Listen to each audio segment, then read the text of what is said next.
Guys welcome back my channel. तो आज हम इस वीडियो में डिस्कस करने वाले हैं एक इंडियन राइटर जिसका नाम है कमला दास और एक उसका पोइम जिसका नाम है an introduction.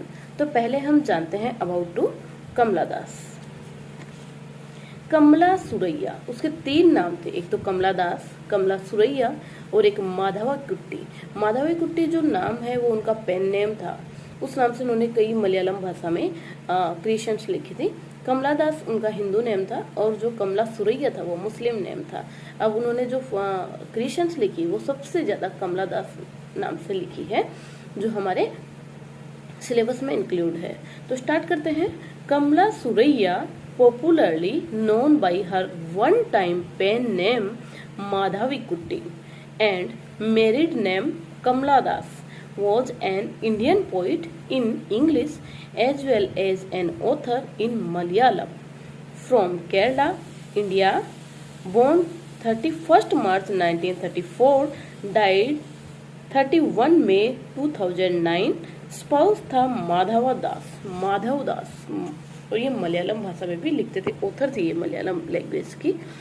Kamala Das has received many awards for her literary contribution, including 1963 Pan Asian Poetry Prize, 1968 Kerala Sahitya Akademi Award for Story Thanappu, 1984 shortlisted for the Nobel Prize in Literature। Start करते हैं इसकी जो poem है an introduction उसके बारे में। जो introduction जो पोइम है बहुत छोटी सी पोइम है और बहुत इंटरेस्टिंग पोइम है और यूजफुल है for NET exam and for many exams. That is in an introduction Das यानी Kamala Das explores her complex emotions regarding the system controlling. वो सिस्टम कंट्रोलिंग के बारे में, मतलब सबसे ज्यादा इस पोइम के अगर बारे में बताया गया है तो वो है पॉलिटिक्स के बारे में, कि वो पॉलिटिक्स की जो सिस्टम है उससे वो खुश नहीं है और उसके बारे में बताना चाहिए कि मैं सब देखती हूँ but I don't like them. Controlling her life and the lives of countless suffering woman, she also has the experience to wake up। अब इतना तो है ही, जो वुमेन होगी वो फेमिनिस्ट तो ऑब्वियसली होगी। कुछ अपवाद भी हो सकते हैं कि जो फेमिनिस्ट नहीं हो, लेकिन बाकी मोस्टली अगर जो वुमेन होती है वो एक वुमेन को बहुत अच्छे से समझ सकती है।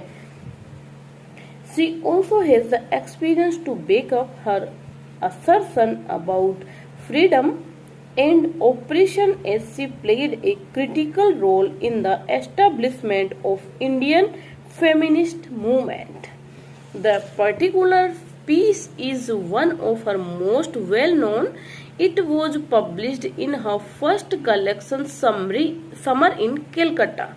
ये समर इन कैलकट्टा एक कलेक्शन था जिसके अंदर ये पोइम पब्लिश की गई थी इन 1965। The conclusion focuses on love and the pain that follows betrayal। ये जो कंक्लूजन है वो फोकस करता है, मतलब ये अगर हम कंक्लूजन वाइज देखें तो जो कमला दास है वो अपनी शादी से बिल्कुल खुश नहीं थी।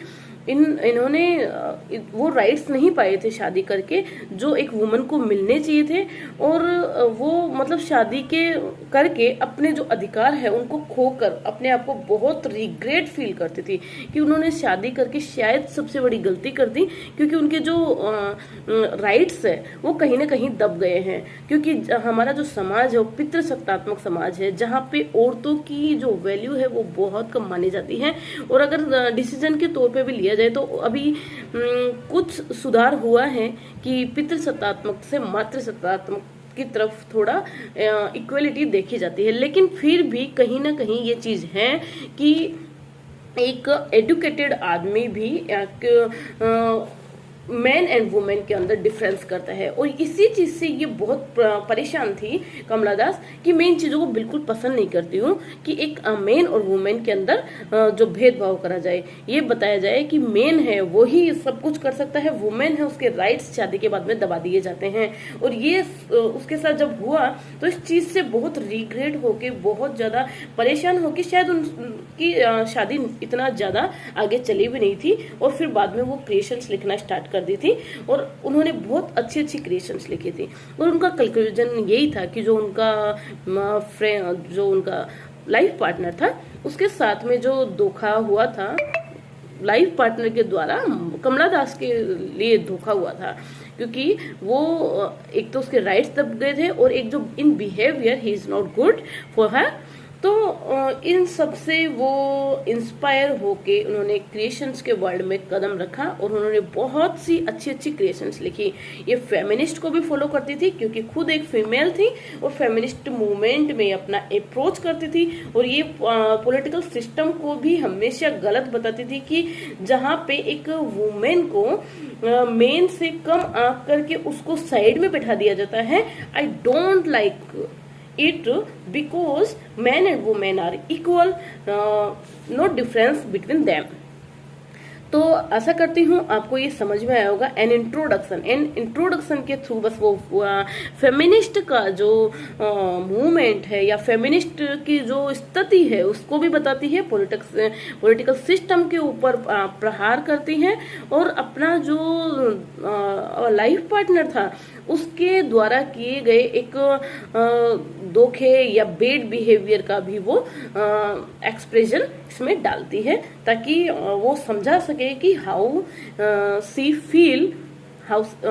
Feel about her life after marriage, because she was very happy when she was bachelor. आशा करती हूँ आपको ये वीडियो समझ में आया होगा, और अगर आपको मेरा वीडियो समझ में आता है तो प्लीज, मेरे सब्सक्राइबर अभी बहुत कम है, मैं चाहती हूँ मैं आगे बढ़ूँ, मैं यूट्यूब के थ्रू आगे बढ़ूँ और आपके लिए कुछ इन्फॉर्मेटिव, कुछ यूजफुल वीडियोस अपलोड कर पाऊँ। तो प्लीज आप मेरा ज्यादा से ज्यादा सपोर्ट कीजिए। डेली बेगिंग करना या डेली बोलना मुझे भी अच्छा नहीं लगता, लेकिन प्लीज जब तक मेरे सब्सक्राइबर नहीं बढ़ जाते तब तक मैं बोलूंगी। इसलिए please subscribe me, share my videos and support me. Okay, thank you. Namaste.